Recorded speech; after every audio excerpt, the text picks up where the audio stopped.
And I'm sorry to disagree, but public funds is not an internal matter. Di ba? Kaya nga natin ginawang transparent to because it's not internal. Pag nagtanong tayo tungkol sa pera ng taong bayan, every question is valid and every question is a public matter. It is not an internal matter dahil pera po ito ng taong bayan. Tama po kayo, may point ang inyong sinasabi. Dapat lahat ng pondo ng gobyerno na nalaman din ng publiko, lalong-lalo na yung mga taxpayers na kagaya ko. Hindi lamang ito sa pamahalaan, maging sa lahat ng departamento o sangay ng pamahalaan. Kasama na rin ang mga schools. Kapag binibigyan po kayo ng pondo, ipamahagi po ninyo.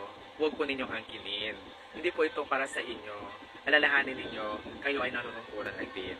Dapat meron tayong transparency sa lahat ng aspeto. Kaya ibigay ninyo kung ano ang nararapat para sa mga mamamayan.